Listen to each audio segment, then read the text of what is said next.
Alright, magandang araw mga idol. Ito't meron na naman tayo panibagong haircut tutorial for free. Ang ating gugupit kay boss ay Bascap. So, atong gupit nito ay talagang kanyang signature cut. Yan ang kanyang paboritong gupit. Simula nung ginugupitan natin siya until now, talagang yan talagang kanyang permanenteng gupit. So, dito step by step tayo na medyo fast forward natin kasi parang hindi masyado mahaba. Dito nagla-line up muna tayo para makita natin yung ating magiging guidelines na sa gilid. And then, ginamitan na natin siya ng 1.5 guard paikot para sa ating pinaka-base. So, after that, susunod na natin yung ating primer. Nagawa tayo ng lining. Yan, tapos, sisud na natin yung bandang ibaba, parang pataas. Para malinis ng tignan. Ayan, ating pinaka-guideline. Tapos dito, kung mapapansin nyo, nag-shaver tayo sa gitna mismo, no? Hindi tayo nagsishave sa baba. Kakaiba yung ating ginagamit dito technique. And then, number 1 guard tayo. Fully open ng taas.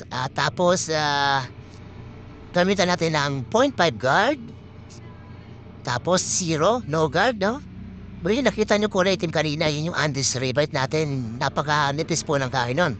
Sobra, makikita nyo, pambura talaga siya ng lines. Yan, same process paikot, no? Ganyan lang po yung ating proseso. Madali lang po sundan yan. Hindi ko na iikot yung camera kasi medyo masikip din sa kabila dahil may tao. Kaya naka-extend yun lang ating camera. And then, shade na natin. Ayan. Shade natin hanggang ibaba. Simple-simple lang po yung mga ito, no? Mabilis lang, tutusin. Patapos natin ma-shade yan, gamit ulit natin ng shader poi para mas makinis yung ibaba niya. Ayan. Naikot po, no? Basta steady lang tayo palagi. And then, dito gamitin natin ang tinning scissor para before natin yan, nakita yung dark spot na yan. Tatanggalin natin yan, ilalighten natin yan. Gamit ang ating tinning scissor. Ayan, makikita nyo, mapapansin nyo, unti-unti na nag-lighten. Nawawala na yung dark spot niya. Ayan, tsaga-tsaga na po yan, sa mga ganyan proseso ng idol, Huwag natin masyado madali, kasi pag binadali natin yan, hindi natin may aayos ang ating pet. So, dito natapos na tayo. Pagpagaan natin si bossing. Nagyan na powder and then brush natin paikot para malinis. Tanggal yung mga buhok-buhok sa kanyang ulo at sa kanyang mukha. Pati sa ibabaw, no, pagpagan na natin para malinis talaga.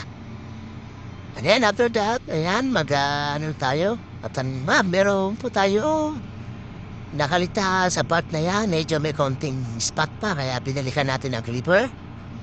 No guard. Ayan. Basta alala lang po tayo palagi na para palaging swabe yung ating gawa. Kaya gaya, number 2, on top natin dyan mga idol, tapos naka-high page siya ng basket.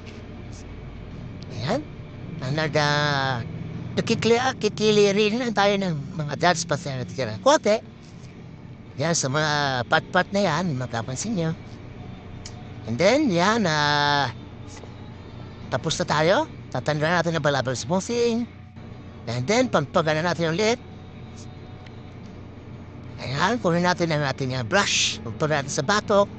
At sa tela dahil nalagdagan na ulit ang panibagong buhok. Alright. So, tapos na tayo magupit. Ayan, linisan natin yung batok ng konti. May muna tinatira pa. Para po tayo ni boss ay talagang malinis na kinis na kinis. Alright. So, ito na yung ating final result ng ating gupit.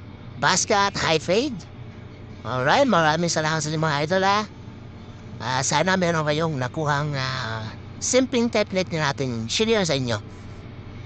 Para lang po ito sa mga beginners, kung kayo mga malulupit na, hindi ito para sa inyo. Para ito sa mga kaibigan nating baguhan. Alright, sana nakatulong kahit paano sa ating mga kaibigan barbero. Maraming salamat sa ito. Don't forget to follow my page, Boss Henry Barbershop, and subscribe to my YouTube channel, Boss Henry. Thank you!